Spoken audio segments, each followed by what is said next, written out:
the game, cause see the boxing voice. It's a PBC, those are PBC fighters, and we see what they're going through with Top Rank and Golden Boy, where they're in court. But so with K2, that's more likely of a scenario. Yeah, absolutely.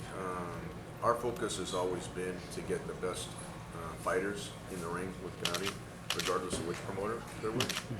I've probably worked with 6 or 7 different promoters just to get the best fighters in the ring with Gennady. I have a good relationship with Al Heyman. I mean, he does have an exclusive contract with HBO, but if that's the most marketable fight at that time, I know it was really hard to get Peter Cohen in the ring with him when he was a WBO champion. So I don't know if that would change now if he beats Jacobs or if Jacobs wins that fight. But I was just using that as an example of the winner of that fight is going to become definitely marketable in the middleweight division, and certainly someone that would make sense having to fight next year. Okay. There doesn't seem to be that many real big names out there in this division, other than Cotto and Canelo. Is that a concern to you at all? Not really, because I think you have a lot of guys definitely proven he's one of the most dangerous fighters in the middleweight division with that right hook that he has. He learned from Emmanuel Stewart. And if he's able to beat Billy Joe Saunders, then he definitely is a great matchup for Gennady. It'd be a good matchup, but would it be a pay-per-view I think seller? On the super fight level, that would really be the winner of Cotto Canelo. Other than that, even Lemieux, he fought on HBO one time and he was from Canada. But as long as Gennady has someone that's recognizable and marketable, right? Carl Froch is talking about coming back again. So I think what happens, the phenomenon is, the more revenue that Gennady can generate on his events, the more likely we'll see some of the bigger names willing now to get in the ring, whereas 2-3 years ago I couldn't even get return calls. Not even negotiating, it wouldn't even engage in the discussions. So I think that's what's changed now with Gennady's career, where he's at right now, and the success. And a lot of people forget it's really only been 3 years. His HBO debut was September 2012. So he's been on this really meteoric rise. All the hard work that Abel and Gennady do in the gym, but also all the hard work that we all do as far as marketing him and promoting him. And that's where he went from basically only the hardcore boxing fans knowing him before his HBO debut to now him being a lot of fan favorites. A lot of fans' favorite fighter. And what I've also realized is that he brings a lot of new boxing fans to the sport. When we did the fights in California, I had a number of messages. This was the first fight they've ever seen live. And the same thing with his last fight at Madison Square Garden. That was a lot of people's first time ever to a live boxing event. So he's bringing new fans to the sport, which is really important as well. Are you disappointed that Andre Ward is moving up to light heavy and possibly taking himself out of a potential fight down the road with Gennady? It seems like Andre has that direction now, moving to 175 and fighting Kovalev, and that's a great fight. We wish them all the best. Abel used to train Sergey. I think he was 8-0 with 8 knockouts with Abel, and he's made a lot of strides. Kovalev has, with his career. So that's a great matchup. I think gives him that opportunity. Even though he's not Mexican, I think he fights with the kind of passion that they like to see in the fighters. Was it your idea to come here, or Abel's, or did you? For this trip? Yeah, for this trip. It was, collaboration? It's a collaboration. I mean, that's really on the roadmap for Gennady.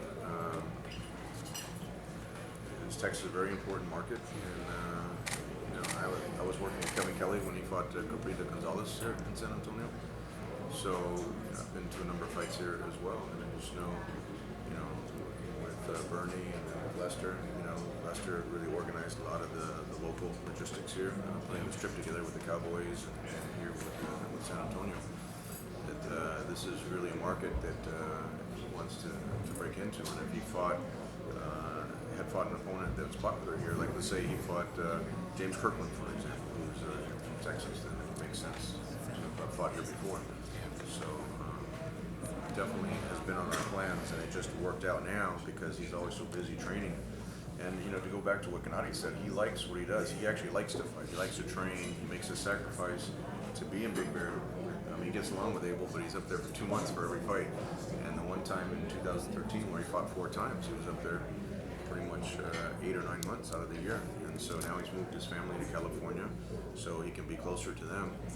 But San Antonio is has a long boxing history, and I think a fight here would be great, and just exposing him to the media and to the fans here in San Antonio is important for his overall career. You fight in Big Bear for his camp, during his camp. Where's your normal gym at? I have a training camp right in the center of town. In Big Bear? Yeah. Okay. Big Bear Lake is what's called. Big Bear Lake, yeah. We have a 3,200 square foot house and a 2,200 square foot house together in a 4,000 square foot gym. It's a private gym. It's not open to the public. It's for the guys that either I train or co-manage. And Tom, sometimes send the other guys up there, but it's more of a private facility for these guys. Well, there's a lot of low-cost fighters fighting up there right now. Like a lot of young guys coming up, and Gennady's the perfect role model. If they watch how hard he trains, and whether it's from running or doing the sprints or just the technique in the gym, when they see him do it, they're like, okay, that's what it takes to be at his level. And so there's no excuse when he's running an extra couple miles. Like when Abel's out of town and Gennady takes over the running thing, it's a little bit harder. So they're forced to kind of follow his routine. And Gennady, we know that once boxers reach a certain level, they seem to these days only fight 2 times a year. But you've been pretty set on wanting to fight 4 times a year, at least. So is that what we're going to see from here on out? Even if you get your hands on the winner, become successful pay-per-view star, are you still going to be fighting a lot more than 2 times a year? What we're typically seeing with the guys like Pacquiao, Mayweather, Canelo, who only fight twice a year, and it kind of just it's less events, less fans. So what do you want to do from here on out? I like old school. I like school, like do this as a child, like 4 or 5 times per year. Oh wow. I had a couple of fights. It's not very hard. I don't feel like sparring. I had sparring more stronger. Mm-hmm. I want, not step by step. Busy maybe every year. I feel good. I feel quite tired. That's why the pressure's on me, because he wants to fight so Yeah. often. I need injuries. Okay. Going to your question about if there's a Canelo fight or a Cotto fight, naturally that would take a lot longer to promote. Yes. And to establish a whole marketing plan for him. So that's the only thing that can really slow him down is, right now he's waiting for the winner of that fight. He doesn't really wait too often. We tried to make the fight with Chavez Jr.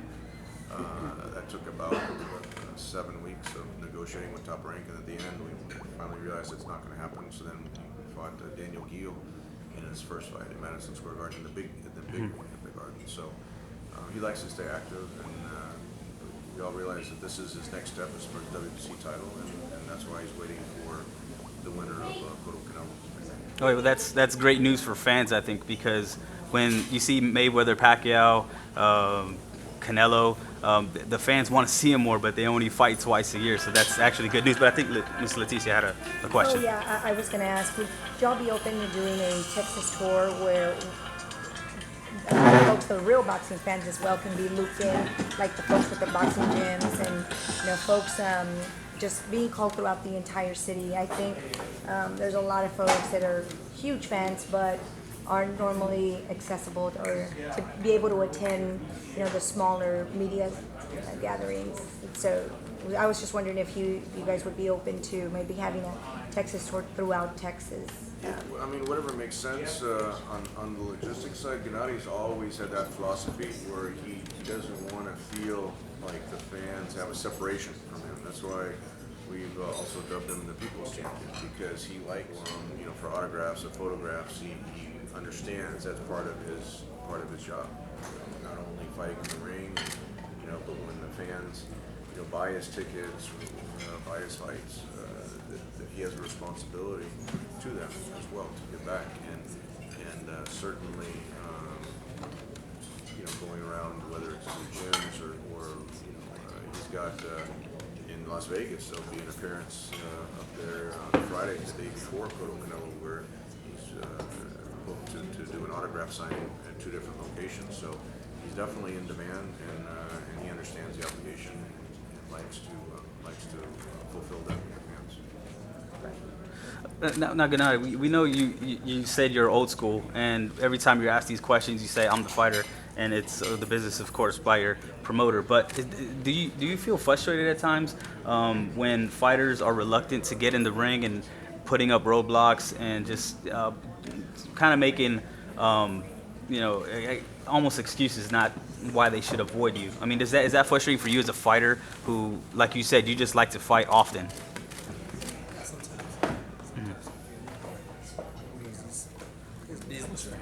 Yeah, no, I'm just, what you're talking about. This is him here in the middle, Not gay. Not gay. I guess. Okay, but you do big numbers. You did great in California and again in New York. Do you think that with that said, that they cannot hide any much longer? You know what I mean? Like they have to take you on soon because. Thanks to people. People understand style, understand boxing. It's very important. I'm very happy. Thanks to my team, to people. It's true boxing. All right. It's not fake. It's not a dance. Yeah, no, it's Nice. I like that. Well, speaking of dancing, what month are y'all looking to come back in 2016?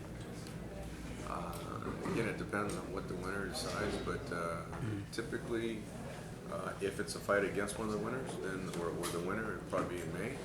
If not, if for some reason they choose not to fight him and don't have the title anymore, then probably March would be a realistic date to come back. Okay. Hey, Mr. Sanchez, what's worse for you? Would it be worse saying in a fan's eyes if the winner of Cotto Canelo drops the belt just to avoid the fight, or taking a, say they get that fight and Golovkin beats him? What's worse, dropping the belt or losing to Golovkin? For them, you mean? For the reputation. For their reputation, well, it all depends who it is. I think that if it's Cotto, he's had a Hall of Fame career. I think that he feels that he doesn't need anybody. He is who he is because he's Miguel Cotto. I think that he's not going to care. As far as Canelo's concerned, Canelo is a budding superstar also. Has, I think, the responsibility if he's fighting for the middleweight title to his fans to defend that middleweight title. If he doesn't, I think that it'll be a short period of time where he's perceived as maybe scared or just not ready for Golovkin. But if he gives it up and he drops down to 54, then I think there's nothing that can be said because he understands that maybe he's a 54-pounder. But they are fighting for the middleweight title. But they're both great fighters, and for us, it really doesn't matter because Golovkin's objective has always been he wants to be the undisputed middleweight champion. As he said in the past, I want to know who's who in the middleweight division. Who's number one? And if they drop the belt, they drop the belt. We go on to somebody else. So it's not Cotto, Canelo, or anybody else. It's the belt that he has. Okay.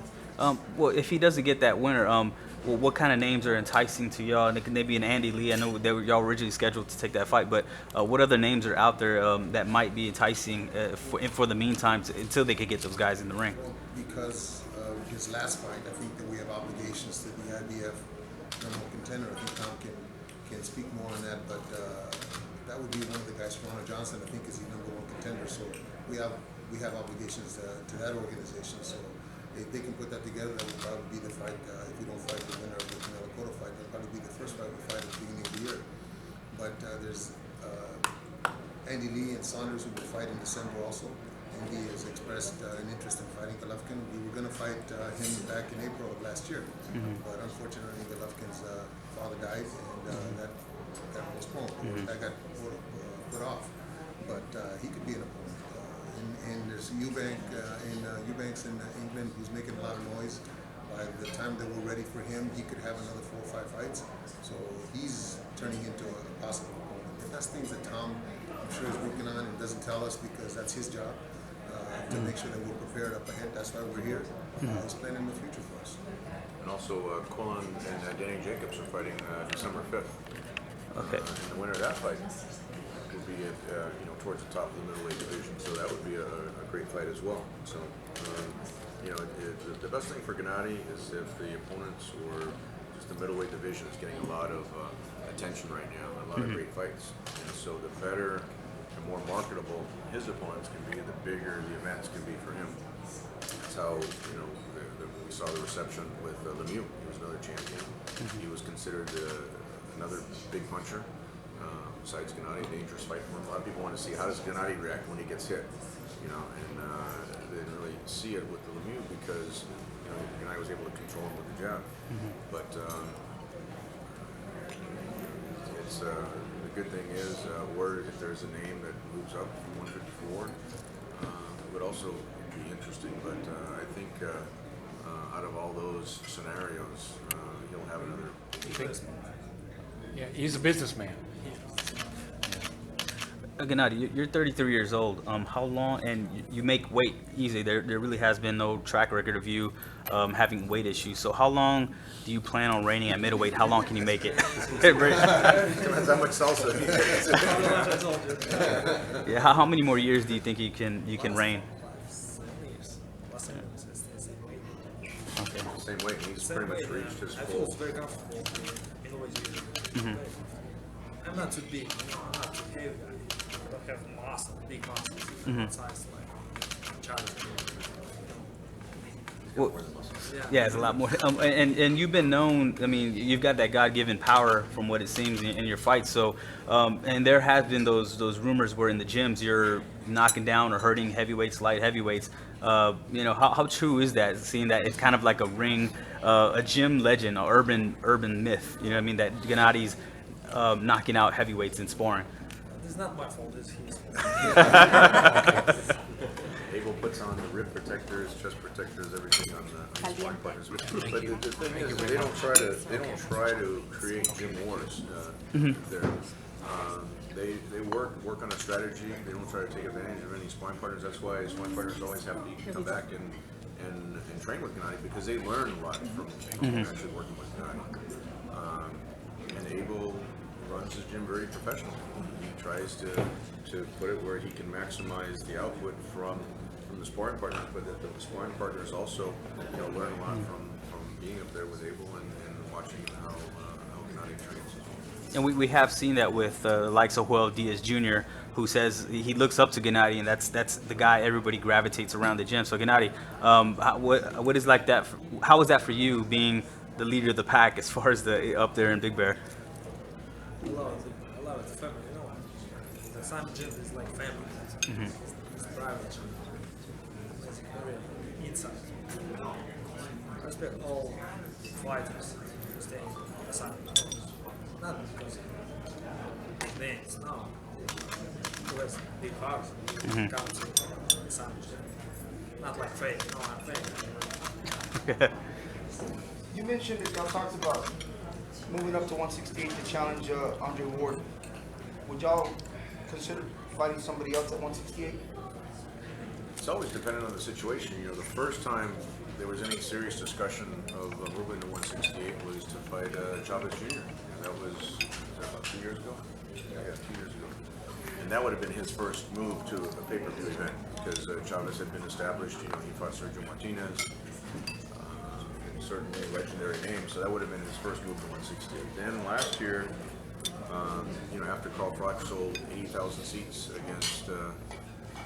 against George Groves in England, I was discussing with Eddie Hearns, and there seemed to be a lot of interest there from the Carl Froch side, and Gennady could have gone to the UK and fought him there, or fought him over here, and it just it never got past a certain point, and then Carl wound up retiring. But those discussions were only really when the other middleweight champions weren't fighting him, or weren't agreeing to fight him. Now he's in a position where he unified the title with David Lemieux, and he's a mandatory for Cotto Canelo. And what happens after that? He wants to unify the division. If there's an interesting fight that comes up in a different division, we certainly consider it, and it have to make a lot of sense. It doesn't, he's not a yo-yo where he go down to 134, go up to 168. He's comfortable at 160. To go back to your question, he weighs in with his last 4 fights at 159. He's come in easy, and WC has a 30-day weigh-in. He was 165 30 days before the fight, so he has no issues making weight. He's very comfortable at 160. There's a big fight at 168 that makes sense. Then it's always something that we sit down as a team and say, does it make sense? But the priority has always been to unify the middleweight titles. It's just in the past, none of the champions were even in a position where they would want to discuss it. Now, with his marketability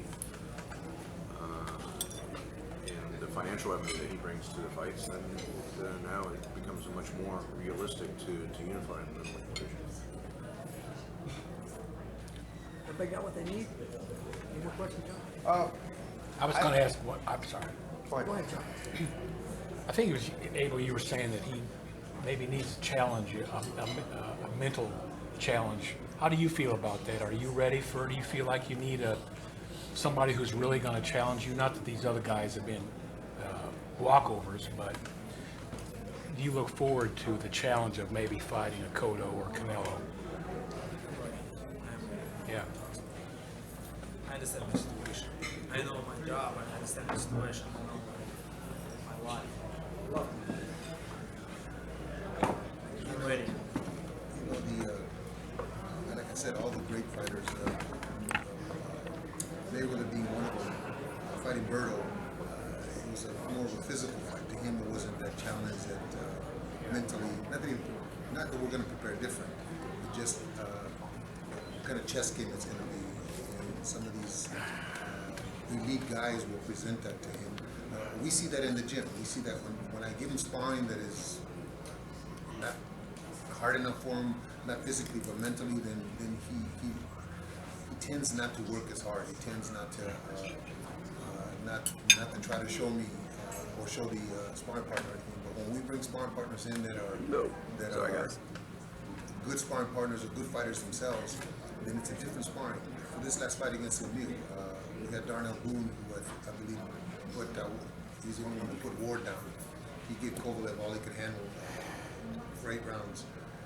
Very good fighter that presented that challenge for him. So he was the first one to go in the ring for us, and every day he just came with a different game plan. Darnell being the veteran and being the guy with that many fights, and I think for Golovkin that kind of opened up some of the avenues that we needed to practice for the Lemieux fight.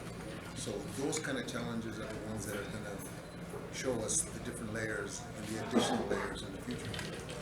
Every day, great day. Is that? Every day, great day. New day. Yeah. I actually got here late, and I don't know if it was asked already.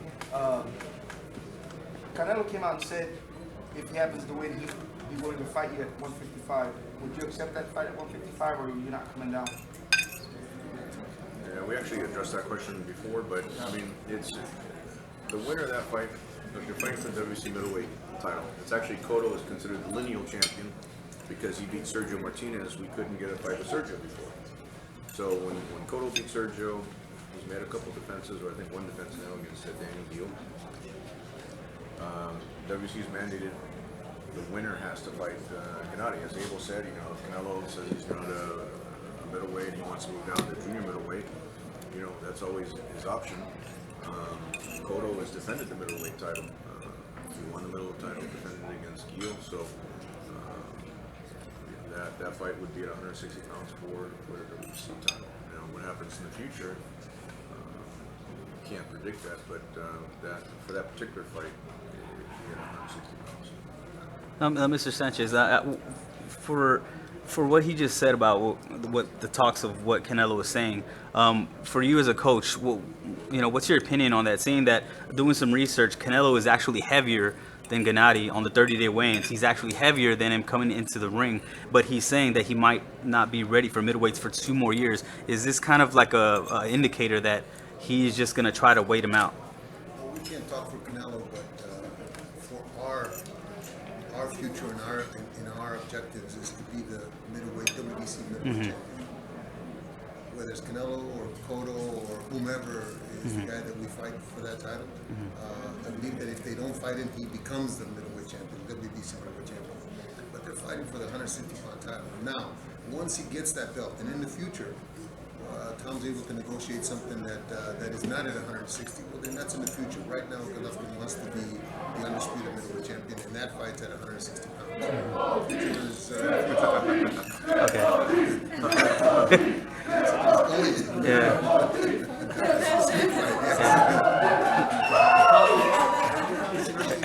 You said something about fighting 3 or 4 times a year. You asked Gennady. He's 33 years old. He understands that we haven't got that many, 4, 5, 6 years. So by fighting 3 or 4 times a year, it gives all of us as fight fans the opportunity to see what we saw in, say, Salvador Sanchez at an early age, and in Olivares and Julio Cesar Chavez at an early age.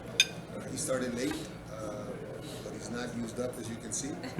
So hopefully, if he does fight at least minimum 3 times a year, then maybe we'll get another 12, 15 fights. Yeah, well, he does have good defense, underrated defense. He slips and blocks and parries a lot of shots, and he doesn't exert himself a lot as far as his body, like Manny Pacquiao, where he's all over the ring punching with all kinds of volume. He's real methodical, and he's real, I guess, where he doesn't he uses every punch to its max, so he's not having to throw 100 punches around. So do you think that also helps him to last longer as a boxer in the ring? Getting closer to catching Julio. That's the way Julio used to fight. Yeah. Senior, he was very, very methodical. He was very selective. He was in a spot where he needed to be. His defense was underrated. I believe if you go back and look at the CompuBox, which is that HBO punch count, he's number 3 behind Floyd and I believe Regal in defense. I think he's at 22 or 21%. But in offense, he's like one of the leaders in offense. So for his kind of style, face first, come forward style, for him to be one of the best defensive fighters, I think that he doesn't get enough grip. But that doesn't matter. What matters is that he puts on the kind of show that he does.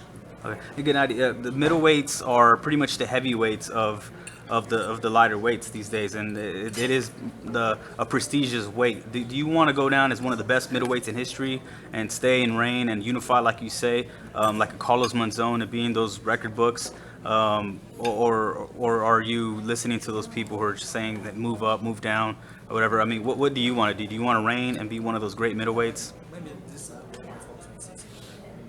He's coming. Yeah, I remember his great history comes from zone, like Bernard Hall too. Well, Do you have any mandatory